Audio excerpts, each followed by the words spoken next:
Hi friends, welcome to Aarthi world. இன்றைக்கி நம்ம பண்ண போகிறது எம்டி சால்னா.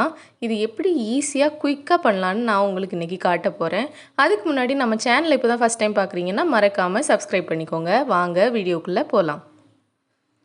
இதுக்கு ஃபஸ்ட்டு நான் தேங்காய் அரைச்சிக்கிறேன். ஒரு கை நிறைய தேங்காய் சேர்த்துக்கிறேன். கூட 5-6 முந்திரி பருப்பு, 1 டீஸ்பூன் சோம்பு, கொஞ்சம் கசகசா சேர்த்துருக்கேன். கசகசா இல்லைன்னா பொரிக்கடலை சேர்த்துக்கோங்க. இது தண்ணி ஊற்றி நல்லா அரைச்சி எடுத்துக்கோங்க. இந்த மாதிரி தண்ணியாக அரைச்சி எடுத்துக்கோங்க. அடுத்து குக்கரில் எண்ணெய் சேர்த்துக்கிறேன். அது கூட ஒரு பிரியாணி இலை, 2 கிராம்பு, கொஞ்சம் பட்டை, 2 ஏலக்காய், கல்பாசி சேர்த்துருக்கேன். கல்பாசி தான் இதுக்கு நல்ல ஃப்ளேவர் கொடுக்கும். அதனால் கண்டிப்பாக கல்பாசி சேர்த்துக்கோங்க. இதை ஒரு தடவை வதக்கி விட்டுறலாம். இது கூட ஒரு பெரிய சைஸ் பல்லாரியை நீளமாக வெட்டி வச்சுருக்கேன். அதை இப்போ உள்ளே சேர்த்துக்கலாம். இது நல்ல கோல்டன் ப்ரௌன் ஆகிற வரை வதக்கி விட்டுக்கோங்க. நல்ல கோல்டன் ப்ரௌன் ஆகிடுச்சு பாருங்கள். இந்த ஸ்டேஜில் 1/2 டீஸ்பூன் இஞ்சி பூண்டு பேஸ்ட் சேர்த்துக்கிறேன்.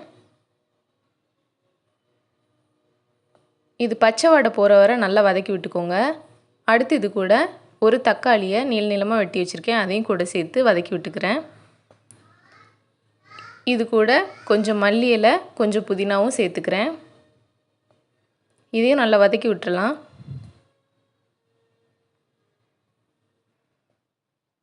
அடுத்து 1 டீஸ்பூன் சில்லி பவுடர்,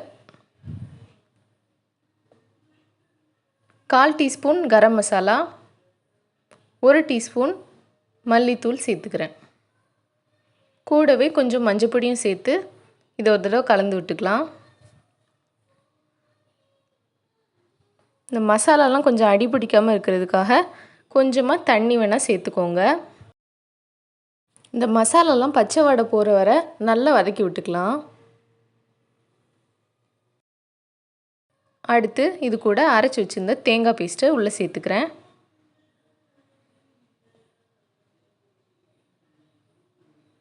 இதை நல்லா கலந்து விட்டுக்கலாம்.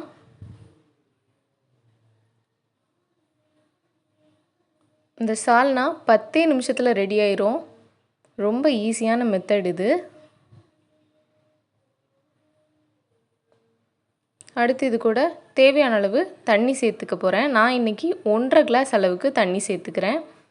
உங்களுக்கு இன்னும் நல்ல தண்ணியாக வேணும்னா 2 கிளாஸ் வரை சேர்த்துக்கோங்க. கொஞ்சம் கெட்டியாக வேணும்னா 1.25 கிளாஸ் சேர்த்துக்கோங்க. சேர்த்துட்டு இதை கலந்து விட்டுக்கலாம்.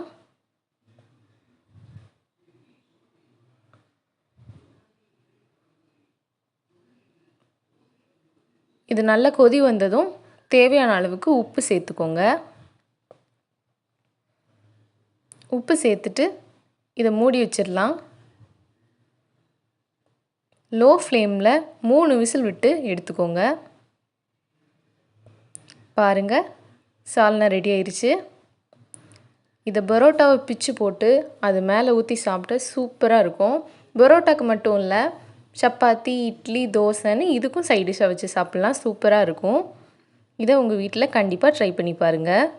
உங்களுக்கு இந்த வீடியோ பிடிச்சிருந்துச்சின்னா லைக் பண்ணுங்கள், ஷேர் பண்ணுங்கள், கமெண்ட் பண்ணுங்கள். மறக்காமல் சப்ஸ்கிரைப் பண்ணிக்கோங்க. Thank you. Have a good day.